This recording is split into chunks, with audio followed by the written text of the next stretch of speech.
Ya te tengo aquí preparada la Constitución de Suiza para hablar de la democracia suiza, porque tela marinera, pero bueno, ya la encerrona un poquito más adelante. Hace unos meses tuve una larga charla en directo con Rubén Maté en su canal Hay Alternativas sobre escaños en blanco y los abstencionarios.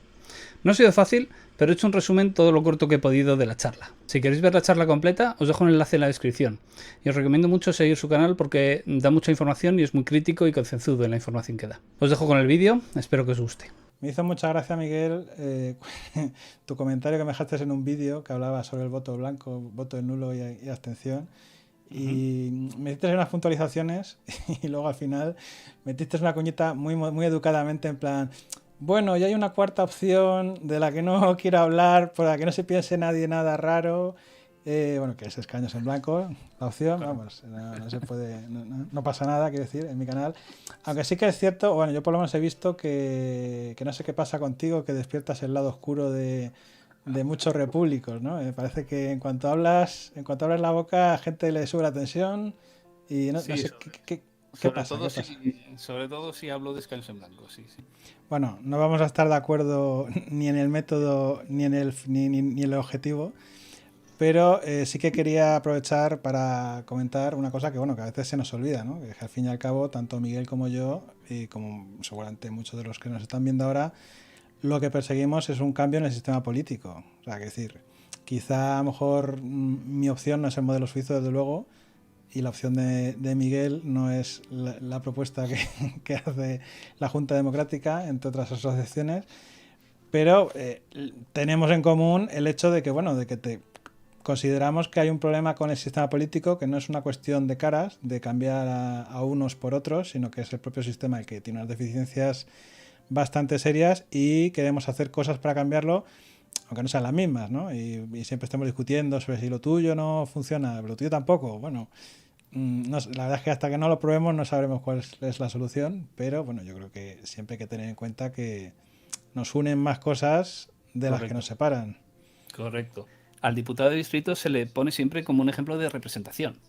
¿Vale? Siempre se dice, en el sistema que tenemos ahora mismo no hay representación y en el sistema de diputado de distrito sí. Y yo en eso ya estoy directamente bastante en desacuerdo, porque en el caso nuestro están los partidos, votamos a los partidos y los partidos representan a los partidos. Los representantes de los partidos representan obviamente a los partidos. En el caso de los diputados de distrito, al final, los diputados no representan a la gente, representan al distrito. Y el distrito es un elemento artificial y además se elige un solo representante por distrito. Con lo cual, todo lo que hay, todas las decisiones que se toman, acaban unificadas en una sola idea. Entonces, todas las ideas minoritarias dentro del distrito, pues acaban machacadas. Incluso según sea el sistema de elección, incluso puede ser que no sean las minoritarias, puede ser que sean las mayoritarias, ¿vale?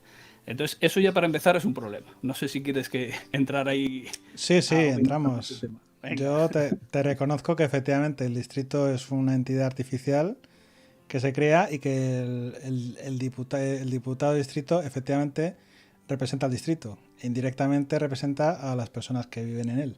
Pero efectivamente, todas esas cosas que dices pueden pasar, ¿no? Pero ¿qué pasa? Que el problema es que a la hora de, cuando tú pretendes transformar o aglutinar o convertir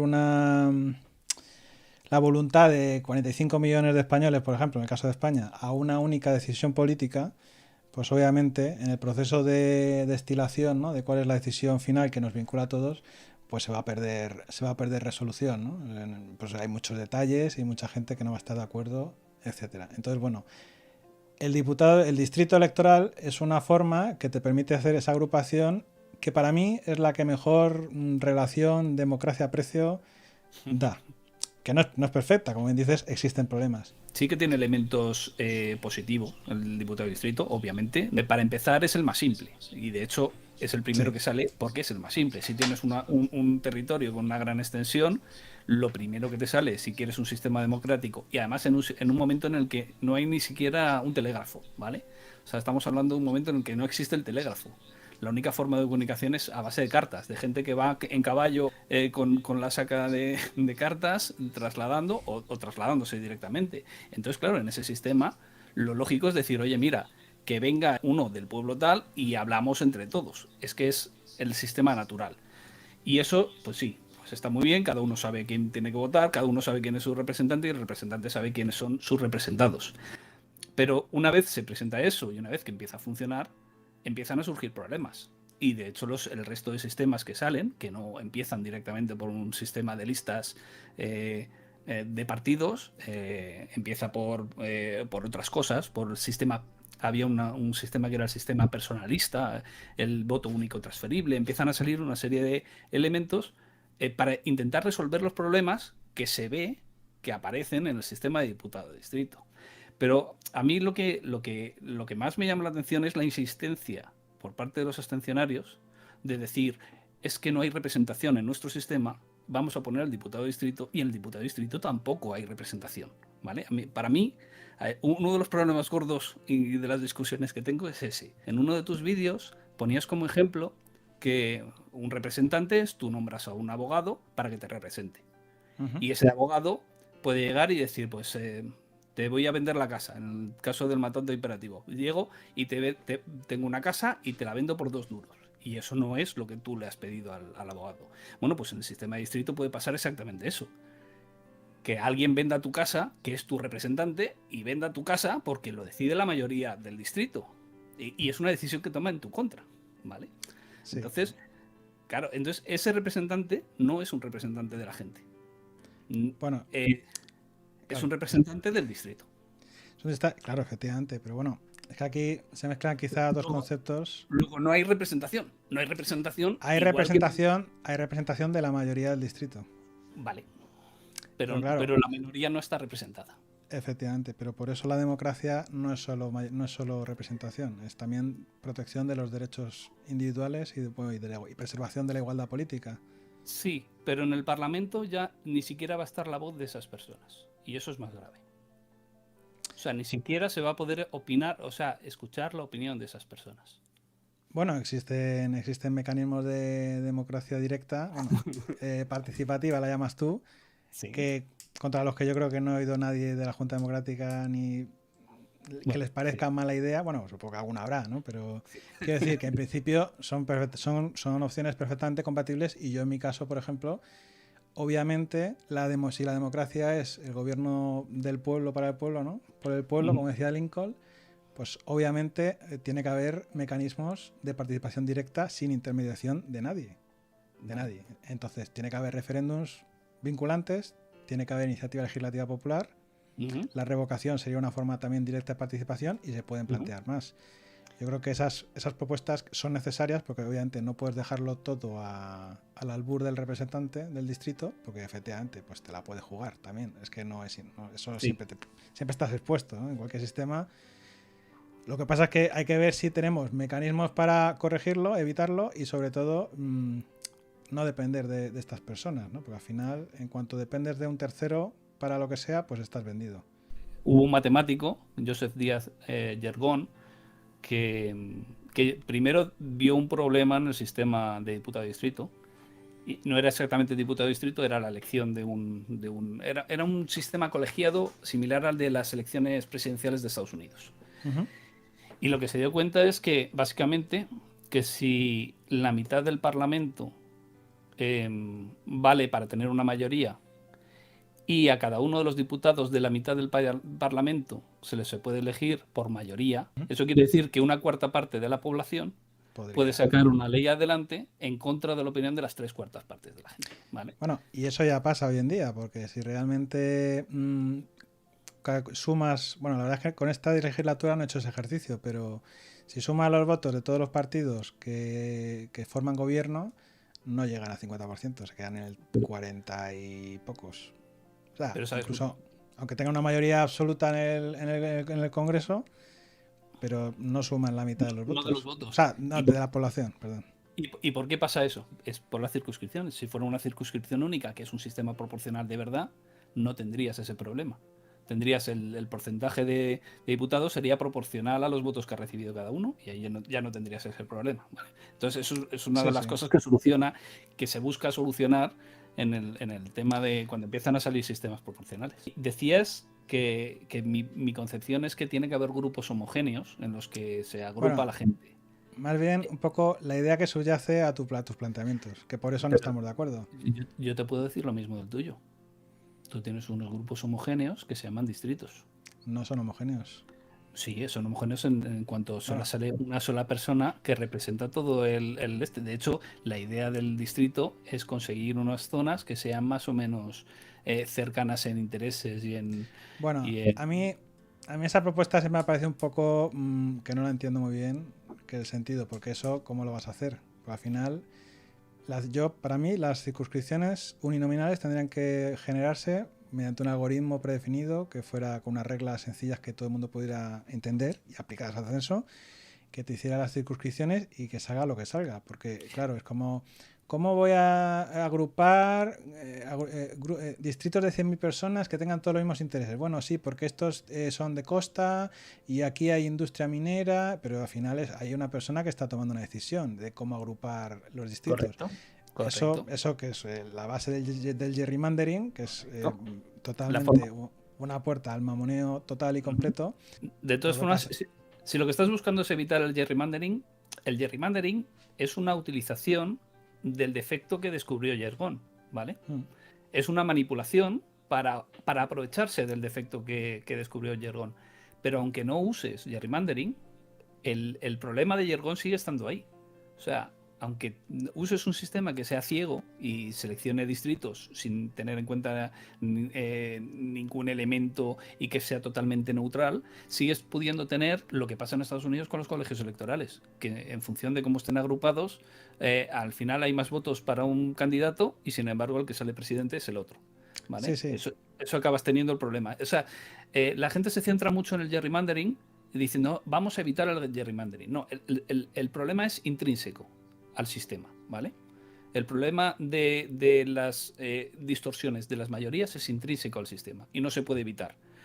Tú lo que puedes hacer es que no se pueda manipular intencionadamente, pero no puedes hacer que siga existiendo y que siga estando ahí y muchas veces está oculto y ni siquiera lo detectas. Bueno, pues ya que hemos sacado lo de Suiza, te tiro a la cara la Constitución suiza y comentamos algunas cosas que me parecen un poco feas, ¿no? Porque esto es.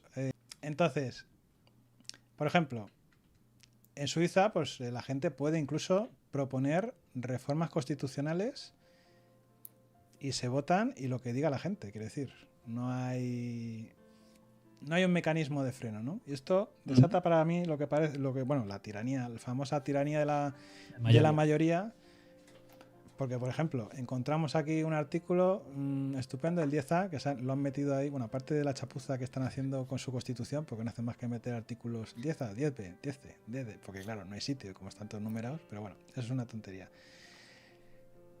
Meten en la constitución la prohibición de que la gente se cubra la cara en público. Salvo que exclusiones bueno, está en inglés, espero que sepáis inglés, si no, os fiáis de mi traducción. Salvo que, pues, por motivos de seguridad, por ejemplo, pandemias, condiciones de clima o costumbres locales.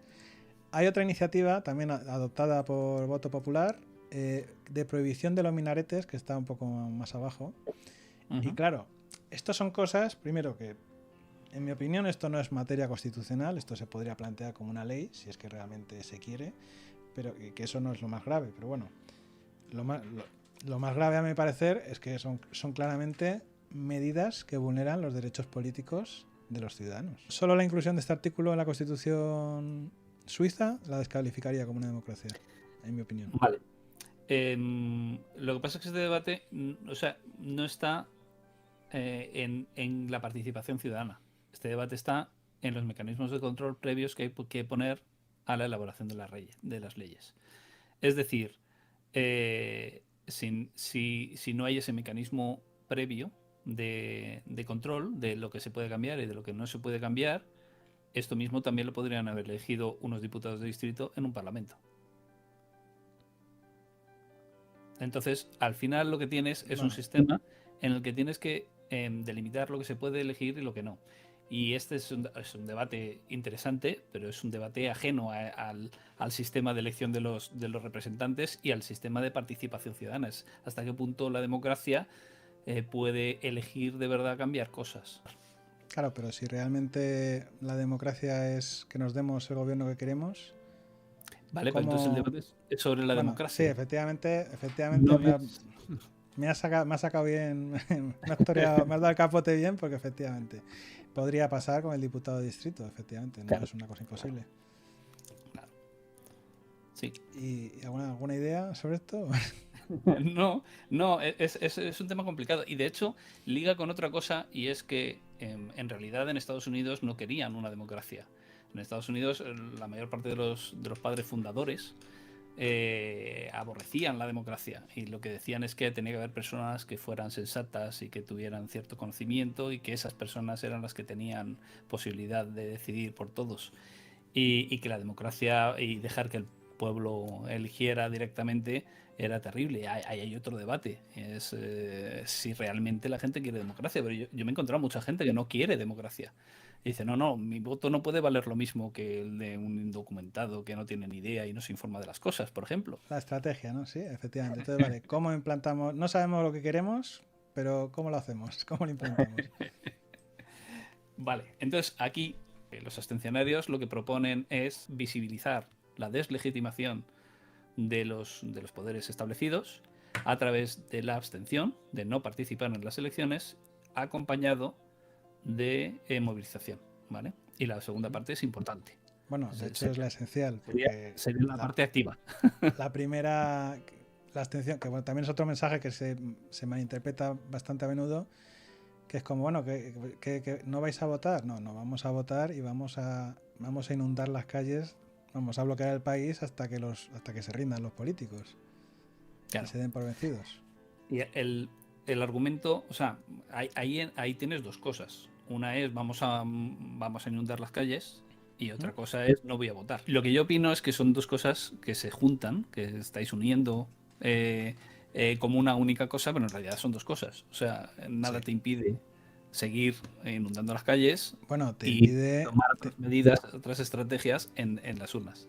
te impide inundar las calles de gente protestando, te impide que obviamente todavía la sociedad no siente esa necesidad No, no, de... sí, pero independientemente de lo que consigas, o sea, si tuvieras mucha gente, eh, eh, que son dos cosas independientes. Es decir, una cosa es inundar las calles, que lo puedes hacer en la medida en la que puedas hacerlo siempre, y Sí, otra cosa es cómo usas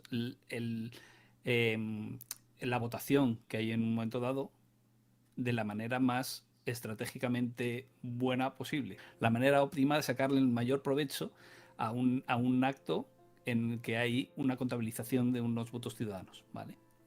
Entonces, eh, mi postura es que la abstención es una medida ineficiente, porque si lo que buscas es deslegitimarlo, necesitas un apoyo de un 60% o más. ¿Vale? sí. Entonces, otra cosa es que ese apoyo masivo del 60%, en mi opinión, sería exactamente igual de deslegitimador si en lugar de la abstención fuera un voto en blanco o si en lugar de la abstención fuera un voto nulo, ¿vale? O sea, muchas veces en estos debates se pregunta, pero ¿tú no crees que si hubiera un 60% de abstención, el Estado se quedaría sostenido solamente sobre la ley y perdería la legitimidad del apoyo del pueblo? Pero yo siempre he hecho en falta la otra pregunta, que es, ¿tú no crees que si hubiera un 60% de voto nulo, el Estado pasaría exactamente lo mismo, se sostendría solamente sobre la ley? O sea, al final, la abstención es una forma de deslegitimar, pero no es la única. Además, normalmente no tenemos un 60%. Ujú. Entonces, si llegas a unas elecciones y dices, oye, mira, es que tenemos posibilidades de que aquí haya una abstención masiva, pues tendrá sentido, puede tener sentido decir, venga, pues vamos a no votar y entonces efectivamente contribuimos a que sea una abstención masiva y ya está. Pero en elecciones en las que sabemos desde partida que va a haber una participación previsiblemente alta, es desperdiciar una oportunidad que tenemos de utilizar ese voto de una manera inteligente. Entonces, ahí sí que entra la estrategia de escaños en blanco, que es, te presentas a las elecciones el, lo suyo sería presentarse con una agrupación electoral, ¿vale? No con un partido. Pero el problema es que la agrupación electoral O sea, si presentarte con un partido es complicado, presentarte con una agrupación electoral es mucho más complicado, sí. demoníaco. Sí, sí. De hecho, solo se ha presentado y ha conseguido representación, las dos cosas, una agrupación electoral en 40 años, que fue la de Teruel Existe. Entonces la estrategia de escaños en blanco es: me presento con un partido y ese partido lo único que lo utilizo es para dejar los escaños vacíos, ¿vale? Consigo escaños, que aquí ya no necesito sacar un 60%, a partir de un 3% de voto, que sería un 2% del censo, aproximadamente en función de la participación, pero aproximadamente sería un 2% del censo. Ya dejarías dos escaños vacíos, uno en Madrid y otro en Barcelona, con solo un 2%. Y a partir de ahí, ese escaño vacío llama la atención. Y entonces la gente dice: ¿qué ha pasado aquí? ¿Cómo es posible que haya alguien, porque lleva 10 años escaños en blanco y le conoce muy poquita gente? Pero en ese momento levantaría la liebre y la gente empezaría a decir: ¿qué pasa aquí? Porque hay gente que se presenta a unas elecciones con todo lo complicado que es, para luego decir: ahora no tomo el escaño, lo dejo vacío. Y esa herramienta es la que te sirve para decir: no, es que lo que tenemos no vale. Lo que tenemos está funcionando mal, lo que tenemos no está representando a la gente y necesitamos buscar herramientas distintas a las que tenemos. Y esa es la que yo creo que es la estrategia más hábil, más lógica.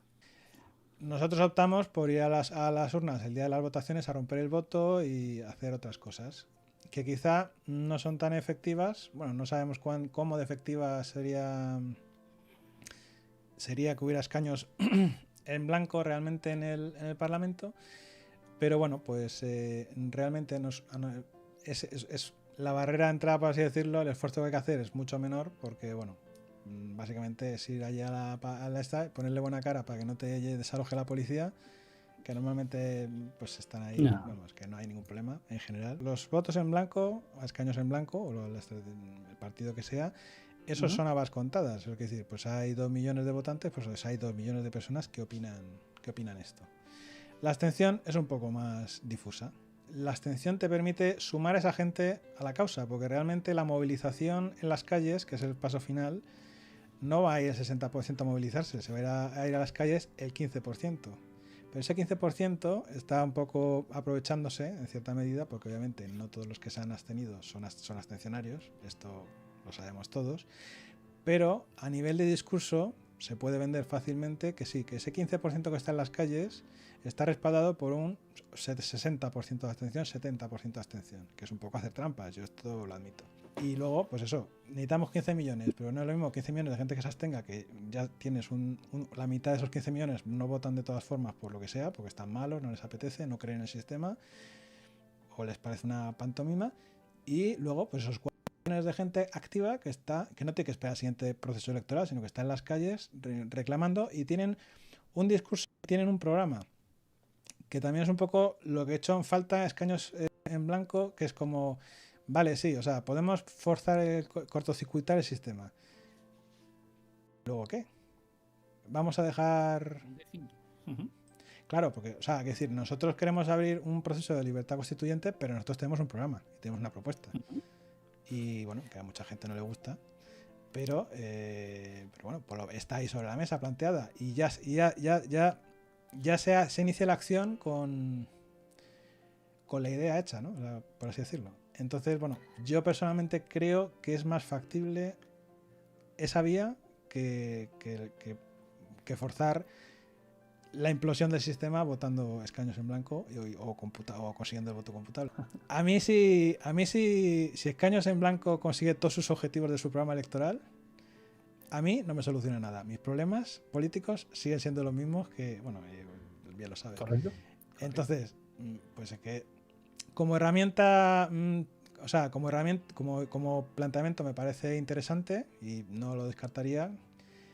O sea, que decir, no te voy a clavar una cruz ni nada, ni te voy a tirar al océano por... O sea, me parece que es una cosa que tiene su lógica, que decir, que no es pero yo personalmente no es mi opción. Yo voy al punto previo, al que no estamos llegando a la gente, pero es que es totalmente lógico. O sea, estás luchando contra todo el mecanismo del Estado. Bueno, o sea, tú no también, es que... Sí, estamos. Estamos. Pero, y es obvio, o sea, Escaños en Blanco no lo conoce casi nadie. O sea, que Escaños en Blanco haya conseguido un 2% de voto en unas elecciones en Zaragoza es absolutamente demencial. demencial, porque no lo conoce nadie. Y que un partido que no conoce prácticamente nadie saque un 2% de voto, quiere decir que del 5% que conoce, pues hay un 40% que está votando escaños en blanco, lo cual es una salvajada, ¿vale? Si se trasladara eso a las elecciones. Entonces, yo me voy a eso. O sea, tú dices que el porcentaje de gente que se abstiene suma a la abstención activa. Yo creo que es al contrario. Yo creo que le resta. No, no suma a la abstención activa. No es que sume a la abstención activa. Se puede instrumentalizar para forzar el cambio político. Y yo lo que te digo es que se puede instrumentalizar contra la abstención activa. Y vuelvo a lo que he dicho antes. O sea, en el momento en que sabes que la abstención no va a ser mayoritaria, automáticamente la abstención activa va a ser absorbida totalmente por la abstención pasiva, por la abstención indolente. ¿Vale? Entonces, eso para mí no es una ventaja. Eso para mí, que no se pueda distinguir del resto, no es una ventaja, es un inconveniente. Y es un inconveniente bastante gordo, entre otras cosas porque no puedes medirlo. Yo te lo planteo de otra forma. Si te gusta más la estrategia de dejar escaños vacíos, pero el problema es que no da una idea concreta, pues que lo haga la abstención activa. Que se presente la abstención activa y que deje escaños vacíos la abstención activa con la propuesta concreta de la abstención activa. Y ahí ya lo que estás consiguiendo es contabilizar el apoyo que tenéis. Y eso ya serviría para ver, por ejemplo, si estáis creciendo, si no. ¿Vale? Y después, lo de sin saber qué va a pasar es lo mismo que pasaría en un periodo de libertad constituyente. O sea, no sabes lo que va a pasar. No sabemos lo que va a pasar, efectivamente. Claro. Entonces, la cuestión es... pero tenemos un plan. Hay que abrir un debate. Claro. Yo también tengo un plan. Yo también. Y tengo a Daniel Ordaz, que es un impulsor del sistema suizo en España y que hay más gente. Entonces nos organizaríamos cuando veamos que hay posibilidad de sacarlo adelante, pues a lo mejor nos organizamos y empezamos a, pues lo mismo que la abstención activa, a movilizarnos, a hacer difusión de las ideas, a explicar a la gente lo que es democracia y lo que no es democracia y a convencer a la gente. Pero ese sería un segundo paso de conseguir llamar la atención. Lo que pasó con Escaños en Blanco es que nace en 2010 y empieza a tener un crecimiento salvaje, muy rápido. Se colocó como segunda fuerza extraparlamentaria. O sea, estaba por delante de Pacma en muchos sitios. En Galicia sacó más votos que Mario Conde. Y el problema es que en 2014, y de la nada, aparece Podemos. Promocionado en todos los medios de comunicación, promocionado en todos los periódicos, en todas las radios. En un momento dado en el que Escaños en Blanco era el primer partido extraparlamentario y los medios de comunicación seguían llamando a Pacma. Y nosotros decíamos, pero ¿qué está pasando aquí? ¿Por qué no? Efectivamente. No, bueno, aparte... Me acuerdo perfectamente un programa de Julia Otero que invitaron a los partidos extraparlamentarios, convocaron a 4 y no llamaron a Escaños en Blanco y decías, pero tío, que es el principal partido después de los partidos con representación. Y nada, pues Escaños en Blanco no existía. Existía el partido X, existía el movimiento Red Despido Silva en todos lados, Equo también, Equo por todos lados. Escaños en Blanco no se le mencionaba. Y aún así, Escaños en Blanco sacó 115.000 votos en las elecciones europeas de 2014. Y a partir de ahí, no solamente está Escaños en Blanco, no solamente está Podemos, sino que empieza a salir Ciudadanos, empieza a salir Vox. Entonces, mucha gente empieza como a encontrar soluciones para soluciones rápidas y fáciles. Y aquí no hay nada ni rápido ni fácil. Sí, además siempre va a aparecer un salvador dispuesto a arreglar todos los problemas que tiene el sistema. Correcto. Y luego siempre es una excepción. Pero bueno, también el ejemplo de Podemos es bastante paradigmático de que al final, efectivamente, por mucha difusión que hagamos en redes y tal, al final lo que manda es la tele y los medios convencionales, que es lo que ve la gente. Claro. Si no se alcanza ese nicho, es muy difícil que el mensaje cale. Bueno, el mensaje va calando porque se nota que la gente, pero vamos, realmente para hacer el cambio político que queremos, que hay que sumar mucha más gente. Y sin acceso a esos medios que de ninguna manera van a permitirlo, vamos, porque va en contra de sus propios intereses privados. Una reforma del sistema político es arriesgarse a perder una fuente de financiación y bueno, y del status quo del que disfrutan. Entonces, bueno, pues sí que efectivamente es triste, pero hay que perseverar. Claro, pero por eso la estrategia de escaños en blanco es conseguir un 2% de apoyo, un 3% de voto en unas elecciones como podrían ser las de Aragón, la de Zaragoza, por ejemplo. En Zaragoza ya se saca un 2%, así que sacar un 3% no es una locura en absoluto. Y tener un mínimo de visibilidad que ahora mismo, tanto el movimiento abstencionario como escaños en blanco, pues están privados de ellos. Sí que hay mucha gente que dice, no, no, en el momento en que vas a participar y echas el voto, joder, pues los abstencionarios también van a participar. Van allí, participan rompiendo el voto y hacen ese gesto que solo llega a la mesa. Pero sí que están participando y aparte de esa participación tienen otras muchas participaciones, porque participar en el sistema es pagar impuestos, es Claro, colaborar, obviamente. colaborar con el sistema y estás Sí, sí. manteniéndolo. O sea, lo estás manteniendo de muchas maneras. No es eh, al Sí, no es final solo el lo voto, al final. Y de hecho, la estrategia de desobediencia civil es desobediencia civil en todos los ámbitos de la vida, no sí, solo sí, dejar de votar. exacto. Iniciar cualquier tipo de procedimiento administrativo que sabes que no va a prosperar porque no tienes razón, pero que te obliga a la administración a procesarlo, aunque te contesten con silencio administrativo, que es lo que pasaría. Pero el simple hecho de eso también es una forma de desobediencia civil y oye, además es la mejor yo creo porque no te compromete a nada, es como yo estoy ejerciendo Sí, sí. mis derechos Sí, es totalmente legal. y oye, y que resulta que nos hemos juntado 6 millones de personas que no estamos de acuerdo con la revalorización de las pensiones porque creemos que está mal calculada, pues bueno, pues contestarnos, que sí, que nos haréis cortapega de la respuesta, pero hay que tramitar 6 millones de notificaciones, pues es una putada. Entonces, eso, por ejemplo, que es una forma de desobediencia civil muy tonta, pero que puede hacer mucho daño. Y como esas, muchas. ¿Y tú dirías que eso es estar participando en el sistema? ¿Presentar una reclamación? No lo consideraría participación. O sea, estás utilizando los mecanismos que te ofrece el sistema para colapsarlo. Porque Correcto. también es escaños en blanco, también va por esa vía. Correcto. Sí, Eso sí, es. sí, yo veo. Si ya te digo que a mí escaños en blanco no me parece una chifladura que. Digo, simplemente que me parece que. Me parece más. Me parece mejor la otra opción, pero. ¿No? Y respecto a que si no llega a conseguir el escaño en blanco está reforzando el sistema, puedes decir lo mismo de la abstención. Si no llega a tener una abstención masiva, se ocupan todos los 350 escaños y al final el sistema queda mucho más reforzado. La diferencia, insisto otra vez, es que para que funcione escaños en blanco necesitas el apoyo de un 2% de la gente. Porque a mí me decían que en la Junta Democrática había 11.000 socios. Me dijeron en cierto momento, no sé cuántos eran ahora. Y esto fue hace Más, no 6 sé meses. cuándo. No estoy al tanto, la verdad, pero A me mí, parece que a mí esa cifra 20.000 por ahí. me parece una locura. Me parece salvaje. O sea, en Escaños en Blanco no ha habido 11.000 personas, pero nunca, jamás.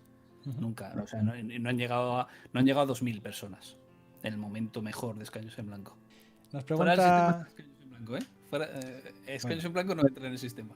bueno, no No está en el busca, sistema. Escaños en Bueno, Blanco no busca bueno, pero cambios entrando en el sistema.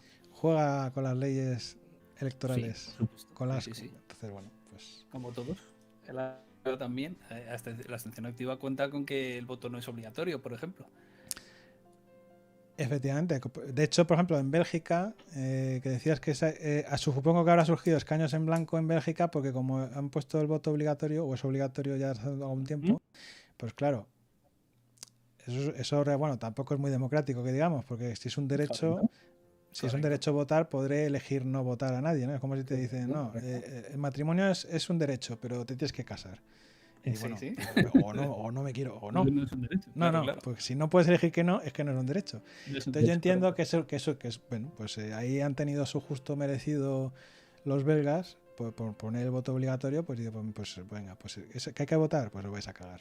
Y entonces yo supongo que escaños en blanco, ahí, bueno, el equivalente, en esas circunstancias entiendo que tendrá mucho éxito. Más éxito, sí. Porque claro, es como, bueno, pues como tengo que votar, pues si no me pone una multa, que es el tema, pues Sí, pues voto a estos que van a dejar el escaño vacío y nos echamos una risa. A lo mejor ahí sí que el 30% de abstención, si se viera obligada a votar para que no le pusieran la multa, pues sí que votaría a escaños en blanco y se quedaría un tercio o más del hemiciclo correcto. vacío. Por Correcto. eso no creo que lo hagan en España. Lo del Correcto. voto obligatorio, quiero decir. Sí, sí, estoy de acuerdo, estoy de acuerdo. El voto obligatorio yo creo que sería campaña para Escaños en Blanco. Bueno, Miguel, pues nada, muchas gracias, un placer y Igualmente. nada, buenas noches, nos vemos en la próxima. Estupendo. Hasta luego. Hasta luego.